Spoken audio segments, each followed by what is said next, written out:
I'm joined here by Richard Bourns. Richard, congratulations. You had 4 horses into the jump off and obviously the winner. Tell me a little bit about the horses that you had today.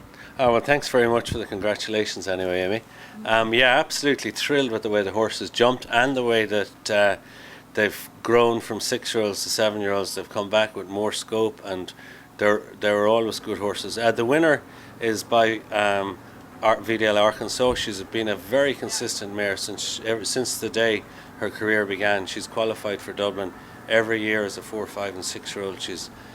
She's got blood, she's got scope, and I think she's going to be a horse for the big time with a big future, you know. Excellent. Yeah. And you, obviously you're back and forth to Florida and you're advertising the Irish Sport Horse magnificently over there. Do you find initiatives like this help here in Ireland to sell Irish horses to Europe and America? Yeah, it really does. You know, if we can go back and tell our customers, our good customers in America, and show that this horse jumped in a championship show in the Grand Prix ring with a super set of fences and an international course builder, and we had 4 horses in the top 6 today. It's a real test to those horses. Those people know that this was not a Mickey Mouse class, like this is a championship class, and to have 4 in the top 6 is great. It's a great testament to my team. Absolutely, and in adverse conditions. There was fences falling down. Yeah, they're Irish horses. They got to work in the rain. They do. But the ground is super here, you know. Okay, a little bit of rain blowing in their face, but they're Irish horses. They're ready for all conditions, and that's what makes them winners in the long run, Aimee. They don't need to be in cotton wool all the time. They can go out in all sorts of conditions and give their best. And how is business in Ireland?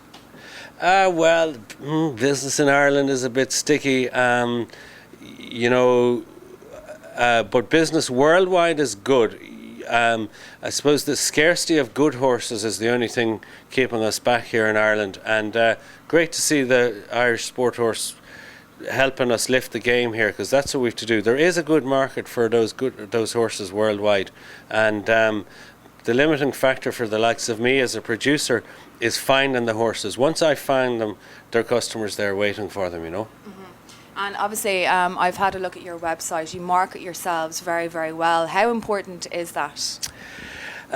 Thanks, Aimee, for that. I honestly think the horses do the marketing for us. You know, we can have all the nice shiny videos we like, but the horses are what actually.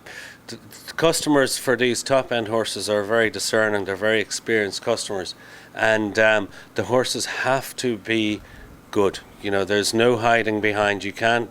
The horses have to be really top class, because the kind of customers we're dealing with, they know their game. You know, they know a good horse, and so we've got to keep the quality good. That's what does the marketing. The horses sell themselves. And business-wise, then, do you find all your customers, the majority of them, do they come from Europe, America? I know you've a couple of customers kind of in South Africa as well. Yeah, we have some very good customers in South Africa. It's great people to work with, and we have 3 horses just ready to fly to South Africa in the first days of May, and we've sold quite a few to South America as well. You know, Chile and Venezuela they're countries that are evolving in the sport, and Ireland is a great name for producing horses, and but we must maintain that name. We must work really hard to make sure we stay there, and we can climb a lot further. Canada as well has been very good to us in the last few years, with some really nice horses going to Canada, and they're carrying our name out there. And if you from obviously being at shows all over the world, in America, in Canada, and Europe, if you were to what model would you bring to Ireland if you could?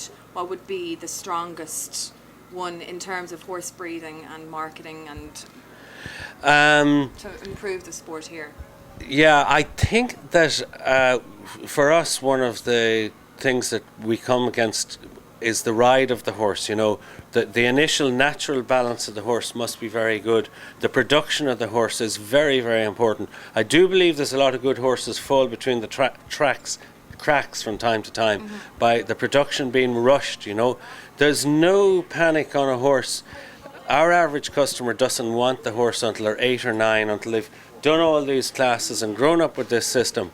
And so I think the production, in Ireland sometimes, in every place in the world, some of the producers are under pressure to get results maybe from the owners. I think that's a big mistake. I think we've got to take our time with the horses and produce them so that they're confident and that they are balanced and that they are easy to ride. And there's a market for a nice 130 horse, there's a market for a nice 140 horse, but nice is the key word. Rideability and honest, that's the key. Excellent. Yeah. And if you're a betting man, Richard, which I'm sure you're not, who would your money be on today for the Grand Prix? I'm going to be honest about this, Aimee. I haven't even looked at the start list for the Grand Prix. But Dermot Lennon is a world-class rider. I saw him jump yesterday. He's 2 horses, and he's going to be there or thereabouts. And what's your plan now? What do you do after today? Well, we'll emphasise now on the Dublin qualifiers and on the next horse board. We are horse producers. We bring them up to a level 6-7-year-olds, so they're jumping 140s, and then we sell them. That's how we make our living. Richard, thanks for taking the time to talk to me.